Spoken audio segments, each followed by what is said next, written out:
For today's vlog mga kabady ay meron naman tayong panibagong YouTube channel na i-review o i-feature walang iba kundi ang YouTube channel ni Peking Koreana. Ito si Peking Koreana ay meron sa mahigit 65,000 subscribers. So deserve ni Peking Koreana na magkaroon siya ng maraming subscribers sa kanyang YouTube channel. Dito sa video ito mga kabady ay ating alamin kung magkano na nga ba ang kanyang latest estimated YouTube sahod. Disclaimer, lahat na makikita yung amount dito kung mababanggit kong amount dito ay pawang estimated po lamang gamit ang Social Blade. Ang Social Blade ay isang public website na kahit sino ay pwedeng tumingin dito at maaari nyo rin makita ang lahat ng mga estimated YouTube sahod ng mga vloggers or content creator. Layunin lamang ng video na makapagbigay ng inspirasyon sa mga taong makapanood nito, lalong-lalo sa mga small YouTubers. So yun mga kabady, ano pang hinintay natin, samahan nyo kung i-review natin ang status ng YouTube channel ni Peking Koreana.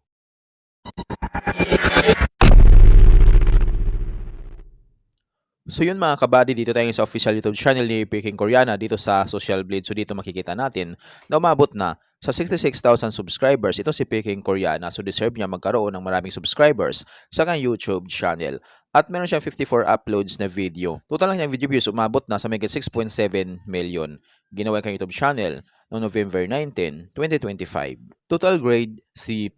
Social Blade rank pang 350,082. Subscriber rank pang 2,567. Video views rank ay pang 2,072,212. Country rank ay TBD. In the last 30 days nakakuha ng 6,900 subscribers itong si Peking Koreana at umabot sa 2.1 million video views in the last 30 days yung nakuha ni Peking Koreana sa kanyang YouTube channel.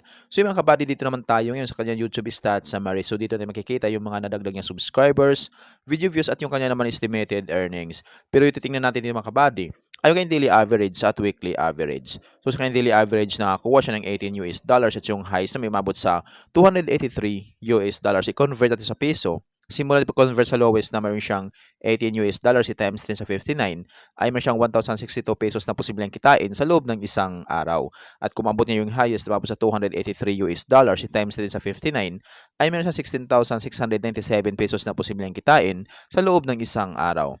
So yung mga kabady, dito naman tayo ngayon sa kanyang weekly average. So sa kanyang weekly average nakakuha siya ng $101 at yung highest na may umabot sa $1,600 i-convert sa peso. Simula convert sa lowest na mayroon siyang $101 i-times natin sa 59 ay mayroon siyang 5,959 pesos na posibleng kitain sa loob ng isang linggo. At kung umabot naman yung highest na umabot sa $1,600 i-times natin sa 59 ay mayroon siyang 94,400 pesos na posibleng kitain sa loob ng isang linggo. So yung mga kabady, dito naman tayo ngayon sa kanyang estimated monthly earnings. So disclaimer po lamang mga kabady, ang video na ito ay layunin lamang na makapagbigay ng inspirasyon sa mga taong makapanood nito, lalong lalo sa mga small YouTuber.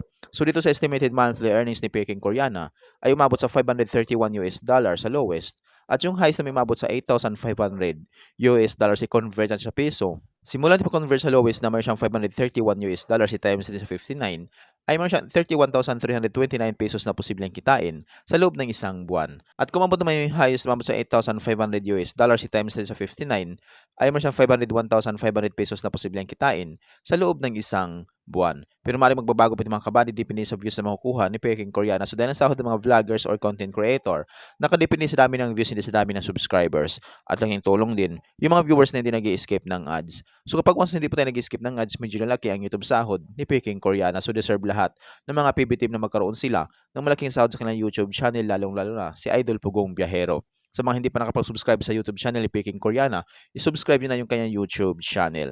So yung mga kabady, hanggang dito lang yung video natin. So kung mayroon kayong iniidolong vlogger na gusto nyo malaman yung kanyang estimated YouTube sahod, paki-comment lamang sa comment section at gagawan natin ng ganitong klaseng ori ng video. At kung nagustuhan nyo ang video ng mga kabady, huwag niyo po sanang kalimutan mag-like, share at mag-subscribe sa munting channel na ito. Once again, this is Kabady Vlog.